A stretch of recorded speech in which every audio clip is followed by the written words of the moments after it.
শুভ সকাল বন্ধুরা, সবাই কেমন আছো? আশা করছি সবাই ভালো আছে। আমিও কিন্তু মোটামুটি আছি। দুষ্টুকে নিয়ে চললাম স্কুলে। তো দুই ভাই বোনেরই একই টাইমে স্কুল। মিষ্টিরও আর ওরা দুজনেই না সকালবেলা ঘুম ভাঙতেই মানে এত ঝামেলা করে, এত মানে করে, যতই তাড়াতাড়ি এদেরকে রেডি করবো কিন্তু আমার ঠিক লেট হবেই। প্রত্যেক দিন এটা গল্প হয়ে গেছে আমার। তো দুষ্টুকে স্কুলে ঢুকিয়ে এই পুচকিটার সাথে একটু খেলা করছিলাম। পুচকিটা হচ্ছে দুষ্টুরই বন্ধুরই বোন। ও কিছুদিন বাদে ওর অন্নপ্রাশন আছে, সেটাও তোমাদের সাথে শেয়ার করবো ব্লগটা। তো ফেরার পথে দেখি শিউলি ফুল ফুটে আছে, প্রত্যেকদিনই ফুটে থাকে। আমি প্লাস্টিক নিয়ে যাবো ভাবেই ভুলে যাই, তো এইভাবেই হাতে করেই রোজ আমি নিয়ে আসতে হয়। তারপর বাড়ি ফিরে পড়লাম। বাড়ি ফিরেই কিন্তু স্নানে চলে যাব, যেহেতু আমার রাত্রিবেলা হচ্ছে বাসন ধোয়া হয়ে থাকে প্রত্যেক দিন। বাসি বাসন ধুয়ে নিয়ে আমি রাখি না সকালের জন্য, আর সকালবেলা উঠেই কিন্তু ভোরবেলা আমি ঘর দোর মুছে নিই। তো সেই জন্য স্কুল থেকে এসে আমার কোনো কাজ থাকে না, স্নানটা আমি সেরে নিয়ে পুজো করতে চলে যাই। কারণ পুজো করাটা হচ্ছে আমার কাছে সবচেয়ে বড় কাজ। আর পুজো হয়ে গেলে মনে হয় মন মানে সবচেয়ে বড় কাজ কমপ্লিট হয়ে গেলে মনটাও কিন্তু ফ্রেশ থাকে। ওই জন্য আমি বাড়ি এসে কিন্তু কোনো দিকে তাকাই না, 5-10 মিনিট রেস্ট নিয়ে তারপরে চলে যাই পুজো করতে। এরপরে চলে গেলাম ওপরে ঠাকুর ঘরে তো প্রত্যেকদিন মিষ্টি ঠাকুর নমস্কার করতে আসেই সকালবেলা। তো তখনই গোপালকে, রাধারানীকে, পুচকু গোপালকে ঘুম থেকে তুলে দেয়। তো আমি এসে লাইটটা জ্বেলে গোপালের যে জামা কাপড়গুলো থাকে সেইগুলো সব নামিয়ে রেখে দিলাম। রেখে নিয়েই চলে যাব ছাদে ফুল তুলতে। বেশ কয়েকদিন ধরে গাছের না কোনো যত্ন করা হচ্ছে না বলে গাছে সেভাবে ফুল ফুটছে না। তবে ভেবেছি আমি এবার খোল টোল পচিয়ে গাছে দেবো। তো চলো ছাদে যাওয়া যাক। তো এই দেখো মোটামুটি আজকে তবুও কিছুটা ফুল পেয়েছি, নাহলে কয়েকদিন ধরে না গাছে ফুলই ফুটছিল না।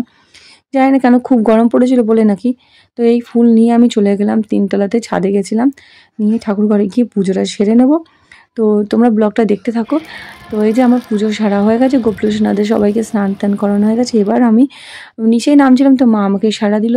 মানে দুদিন ধরে না গামছা খুঁজে পাচ্ছিলাম না একটা। তো এই যে তোমাদের দুষ্টু না এত দুষ্টুমি করে, খুব জ্বালায় আমাকে। গামছাটা নিয়ে গিয়ে 3তলায় লুকিয়ে দিয়েছে। তো মা পেয়েছিল, বললো গামছাটা নিয়ে যাও। তারপর নিচে এসে ড্রেস চেঞ্জ করে দিলাম, কারণ দুষ্টুর ছুটির টাইম হয়ে গেছে, 8:30 বাজে। তো আমি ওই কী বলে তাড়াতাড়ি করে রেডি হয়ে চুলটা চুলটা থেকে যে চুল আর নেই আমার, পুরো একদম মানে কী বলবো দড়ি হয়ে গেছে। তো ভেবেছিলাম পুজোতে কোমর অবধি চুল করবো, তো যতই দড়ি হোক চুল আর কাটবো না। চুলের যত্ন নিচ্ছিলাম, পক্স হওয়ার পর থেকে না এত চুল উঠতে লেগেছে না চিন্তার বাইরে। মানে চুল যেমন উঠছে তেমন শরীরটা আমার খুব দুর্বল হয়ে গেছে, কিছু না কিছু নিয়ে আমি ভুগছি। তো এরপর আমি বেরিয়ে পড়লাম দুষ্টুকে আনতে। আর এত রোদ বন্ধুরা, তোমাদের কি বলবো, তাকানোই যাচ্ছে না। তো ছাতা সবসময় হাতে নিতেই হয়, কখন বৃষ্টি পড়ছে কখন রোদ হচ্ছে বুঝতে পারা যাচ্ছে না। তো দুষ্টুকে নিয়ে বাড়ি ফিরে পড়লাম, সেগুলো তোমাদের সাথে শেয়ার করা হয় না। খুব জোর খিদে পেয়েছে, অন্যদিন আমার খিদে পায় না, আমি টিফিন খুব একটা করি না, কিন্তু আজ খিদে পেয়ে গেলো। আর মুড়ির মধ্যে দেখো ছোলা আর মটর দিয়েছি। আমার না ছোলা মটর ভিজিয়ে মুড়ি খেতে ভীষণ ভালো লাগে। আমি চানাচুর মাছও খুব একটা পছন্দ করি না, যেহেতু দুষ্টু মিষ্টি খাবে না, চানাচুর না দিলে ওই জন্য আমাকে মেশাতে হয়েছে। তো এদিকে একা খাচ্ছি না, দুষ্টু মিষ্টিও কিন্তু খাচ্ছে এদিকে মুড়িটা। তো ওদেরকে খুব একটা আমি নিই না ভিডিওতে, ব্লগে যতটা পরিমাণে নেওয়ার থাকে অতটা নিই। ওইদিকে চা বসিয়ে দিলাম, এদিকে চাল জল ধুয়ে দিলাম, কুকারে ভাত বসাবো। আর এদিকে দেখো ভাতও বসিয়ে দিয়েছি, যেহেতু গ্যাসটা একটু সেফ হয় কুকারে করলে, আর তাড়াতাড়িও হয় আর খুব ঝরঝরে ভাত হয়।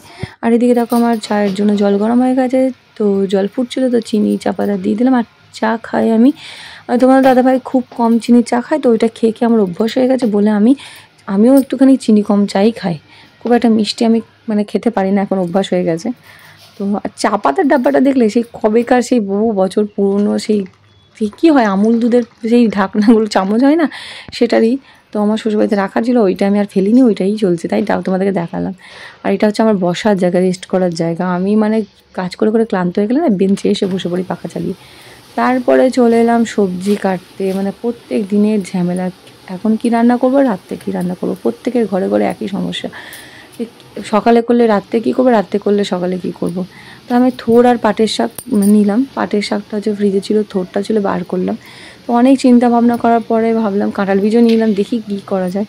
তো বহু চিন্তা ভাবনা করার পর পাটের শাকটা করবো, থোড়টা ভেজে দেবো। আর শাশুড়ি মা কয়েকদিন ধরে বলে যাচ্ছে কচু ভাতে দিতে, তো কচু ভাতে দেবো।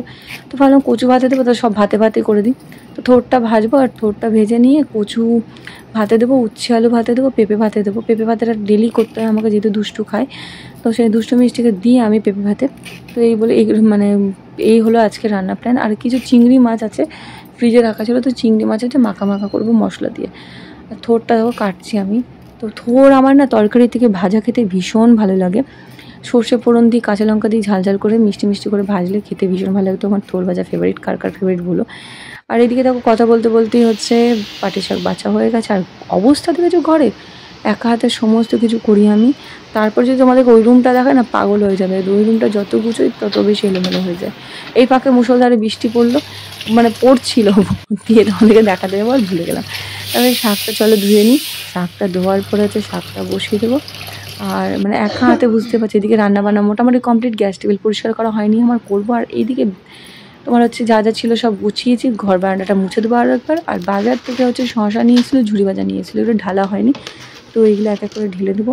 একটা কাজ ছেড়ে কোন কাজটা করবো আমি বুঝতে পারি না, মানে কি বলবো, এত কাজে চাপ থাকে। তার মধ্যে ছেলেমেয়ের হচ্ছে বদমাইশি, মানে কি বলবো, এত জ্বালায় কাজের ফাঁকে চিন্তা ভাড়া। আমাদের 3 তলা হচ্ছে বাথরুমের পাইপটা, কলের পাইপটা ড্যামেজ হয়ে গেছে। বন্ধুরা আমার রান্না বান্নার সমস্ত কিছু কমপ্লিট, মিষ্টি খাওয়া হয়ে গেছে, দুষ্টু খেতে বসে, এখনো খাওয়া হয়নি। আর হচ্ছে বড়রও খাওয়া কমপ্লিট, শাশুড়ি মা শুধু আমি খেতে বাকি আছে, দেওয়ার এখন আসেনি, আসলে খাবে। তো চলো, আর রান্না করেছিলাম আজকে হচ্ছে সিম্পলের উপর করেছিলাম। তো ওই পাটের শাক তোমাদেরকে দেখালাম, থোর ভাজা, আর হচ্ছে উচ্ছে আলু ভাতে, পেঁপে সেদ্ধ, কচু সেদ্ধ, এইসব আজকে সব সেদ্ধ সেদ্ধ খাবে বলেছিল। আর হচ্ছে চিংড়ি মাছ মাখা মাখা করে শুধু মশলা দিয়ে করেছিলাম, ব্যাস এই রান্না কমপ্লিট। তো আজকে যেহেতু শনিবার ছিল, দুষ্টু মিষ্টি টিউশন আজকে ছুটি ছিল, যে জন্য আজকে একটুখানি ওদেরকে পড়তে বসানো হয়েছিল। বাকি হচ্ছে সারাদিন জ্বালিয়ে খেয়েছে আমাকে, সকাল থেকে অবধি রাত অবধি। রাত এখনো হয়নি, রাতটা বাকি আছে, সকাল থেকে এত জ্বালিয়ে খেয়েছে, মারও উদম খেয়েছে। একদিন তোমাদের সাথে ব্লগে শেয়ার করবো আমি কিরকম পরিমাণে মারধর খাই, ঠিক আছে? এত কে জ্বালায়, এত কে জ্বালায়। হ্যাঁ, ও বলছে আমাকে নাও, খেতে বসে ওকে নেবো, কাউকে। তো সকাল থেকে এই সবই করেছি আমি। আর হচ্ছে আর পরে নেক্সট ব্লগে তোমরা আরও বাকি সব শেয়ার করবো আমি।